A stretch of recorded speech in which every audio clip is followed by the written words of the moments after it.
ভালোবাসা দিবস নামে পরিচিত। এটা ভালোবাসা দিবস না, এটা বেহায়া দিবস। অনেকেই বিভিন্ন কায়দায় অনেকে এখন টাকা জোগাড় করছে যে সামনে 14 তারিখে অনেকে ফুল কিনে দেবেন। আপনি যদি এখন থেকে নিয়ত করে ফুল কেনার টাকা গোছান, যতদিন এই টাকা আপনার কাছে থাকবে ততদিন আপনার গুনাহ হবে। কারণ আপনি তো ভালো কাজে ব্যয় করার জন্য টাকা গোছান না, টাকা গোছাচ্ছেন পবিত্র ভালোবাসা দিবস পালন করার জন্য।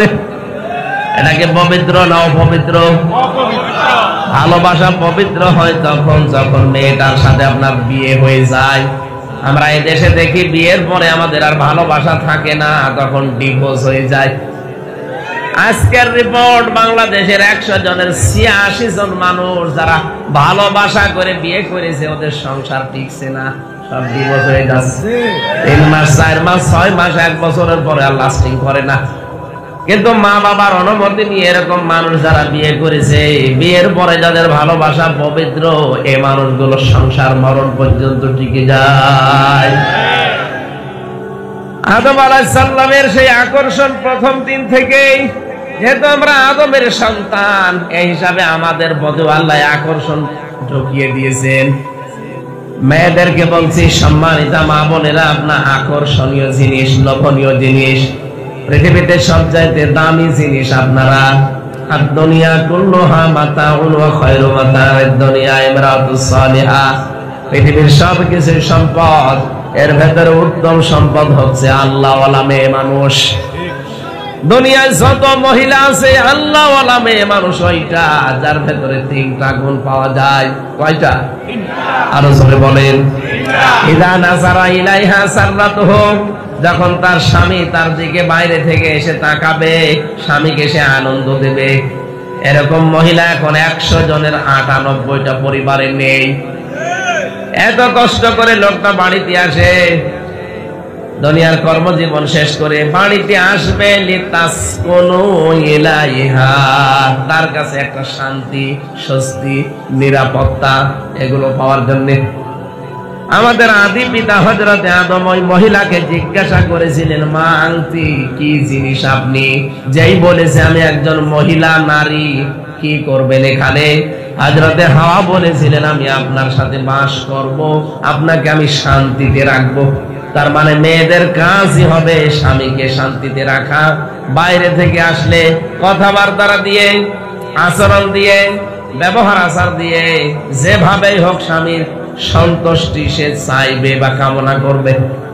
এটা আজ বাংলাদেশে অনেক পরিবারে নেই, এই জন্য পুরুষেরা পরকীয়া প্রেম করে। কি কথা বলছে না কেন? পরকীয়া প্রেমের জন্য দায়ী মেয়েদের এই আচরণটা। ওরা যদি উজাড় করে দিত নিজের ব্যবহার আচার কথাবার্তারা, আমি গ্যারান্টি দিতে পারি 100 জনের 98টা মানুষ পরকীয়া প্রেম করবে না। শুধু এই ছোটখাটো বিষয়ের জন্য আমাদের মন হারিয়ে যায়। কি পরকীয়া প্রেমে এখানে মানুষ নেই? কারা করছেন হাত তোলেন তো। এই এলাকায় মনে হয় কোন জিনিসপত্র আপনাদের নেই, আলহামদুলিল্লাহ। যাক, ভালো, এলাকার মেয়েরাও ভালো আছে। 2 নম্বরে, ওয়াইদা গাবা আনহা হাফিজাতুহু, যখন স্বামী বাইরে চলে যাবে তখন নিজেকে হেফাজত করবে। কি কথা বলছেন এখন? স্বামীর সম্পদ, স্বামীর সন্তান এবং স্বামীর যে আমানত আপনার কাছে রেখেছে, আপনার সম্ভ্রম, ইজ্জত, এগুলো আপনি হেফাজত করে রাখবেন। আজ হাজারো মানুষ বাইরে থেকে যারা প্রবাসী, ওরা ওখান থেকে এত পরিশ্রম করে টাকা পাঠায়, আল্লাহর ওলি বিভিন্ন জায়গায় তো টাকাগুলো খরচ করে, স্বামী এসে দেখে বউটাও নেই।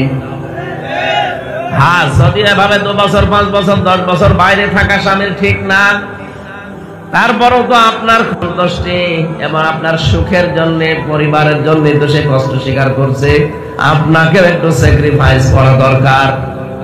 ওই এসে যদি আপনার 8 বছর 10 বছরের এত বড় সম্পদ গুলো আর নাই পায়, বিয়ে করেও যাওয়ার দরকার কি ছিল? এখানে মেয়েরা যারা এসেছেন, আপনাদের স্বামীরা যারা, আপনাদের বর যাদের বিদেশে আছে, বাইরে আছে, কর্মজীবনে আছে, যতক্ষণ বাইরে আছে নিজেকে হেফাজত করবেন। এটা নেককার মহিলা, উত্তম সম্পদের গুণাগুণ। 3 নম্বরে,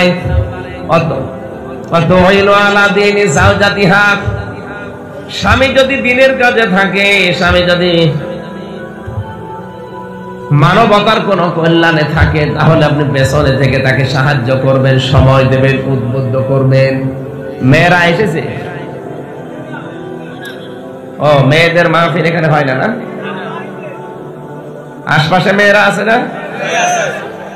মাইকের আওয়াজ যদি শুনতে পান, মেয়েরা কান খাড়া করে শোনেন। খাদিজাতুল কুবরা রাদিয়াল্লাহু তাআলা আনহা জীবনে এক ওয়াক্ত নামাজ পড়েননি, একটা রোজা রাখেননি জীবনে, একটা টাকা যাকাত দেননি, একবারও তিনি জীবনে হজ করেননি, কিন্তু জান্নাতে আল্লাহ ঘর বানিয়ে তার জন্য পাঠিয়ে দিয়েছেন। আমি পুরা জীবনে তার পড়ে একটাই বিষয় পেয়েছি, কোনদিন তিনি নামাজ পড়লেন না, রোজা রাখলেন না, হজ করলেন না, যাকাত দিলেন না। কারণ কি? কারণ এগুলো সব বিধান নাজিল হয়েছে তার ইন্তেকালের পরে, এই জন্য তিনি করতে পারেননি। একটা কাজ করেছিলেন, সারা জীবন তিনি স্বামীর পেছনে ব্যয় করেছিলেন, এমনকি তার সন্তান সম্পদ সব স্বামীর পায়ে দিয়েছিলেন, স্বামীকে সাহায্য করতেন। স্বামী যতক্ষণ বাইরে থাকতো তিনি আরামে ঘুমাতেন না, দরজার সাথে পেট লাগিয়ে ঘুমিয়ে পড়তেন, তাও আরামের বিছানায় যেতেন না। আল্লাহ এত বেশি খুশি হয়েছিলেন এই কাজগুলোতে। একজন মহিলার জন্য আল্লাহ ঘর বানিয়ে পাঠিয়েছেন, আর একজন মহিলা আল্লাহর কাছে ঘর কামনা করেছিলেন, হযরতে আসিয়া। একজন স্বামীর অত্যাচারে অত্যাচারিত হওয়ার পর বলেছিলেন, আল্লাহ একটা ঘর আমার জন্য বানাও। ইয ক্বালাত রাব্বি বিনি ইনদাকা বাইতান ফিল জান্নাহ। হে আল্লাহ, তুমি আমার স্বামীর এই অত্যাচার দেখে রাগ করো না, আমার স্বামীর উপরে তুমি অত্যাচার করো না, তার উপরে তুমি গজব দিও না, তুমি আমার জন্য জান্নাতে একটা ঘর তৈরি করো যেখানে বসে তোমারে দেখা যায়। এই মহিলা স্বামীর অত্যাচারে অত্যাচারিত হওয়ার পরে ঘর চেয়েছিলেন জান্নাতে, আর এই মহিলা খাদিজাতুল কুবরা এই হযরতে রাসূলের সেবা করে, তার পেছনে সাহায্য করে আল্লাহ নিজে ঘর বানিয়ে তার জন্য পাঠিয়েছেন। এজন্য এখনো যদি কোনো মহিলা সাহায্য করে স্বামীকে, তার নিজের জীবন দিয়ে, সম্পদ দিয়ে, সময় দিয়ে উদ্বুদ্ধ করে, তার পাশে থাকে, কিয়ামতে হয়তো খাদিজাতুল কুবরার সাথে পাশাপাশি ওই মহিলা জান্নাতে যেতে পারবে। অনেক মেয়েরা দেখে শুধু নামাজ পড়ে, রোজা রাখে, আর কালো বোরকা পরে, মনে হয় যে ও জান্নাতে চলে গেছে। না, স্বামীর সাথে আপনার ব্যবহার ভালো হওয়া লাগবে। কথা বলেন না কেন? কত মহিলাকে আমি বলতে শুনেছি, এলাকায় সবাই আমারে ভালো বলে, শুধু খোকার বাপ আমারে দেখতে পারে না। আরে সবাই তো ভালো বলা দরকার, কি ভালো বলা লাগবে এই লোকটা, বলেন। এই লোকটা যদি তোকে ভালো বলে তাহলে তুই ভালো।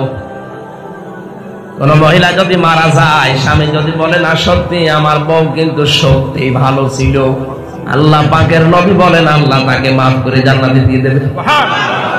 এখানে যারা আমি সহ স্বামী আছে, এই এদিকে তাকান, যারা স্বামী আছে আপনি মন থেকে বলেন তো, বউ যাদের আছে, আপনার বউ কি আপনার কাছে 100 ভাগ মনোপুত? 100 ভাগ স্ত্রীর উপরে খুশি আছেন? কারা কারা হাত তোলেন তো, আন্দাজ হাত তুলেন না, ক্যামেরা ওইদিকে এই জন্য হাত তুলছে না আপনার।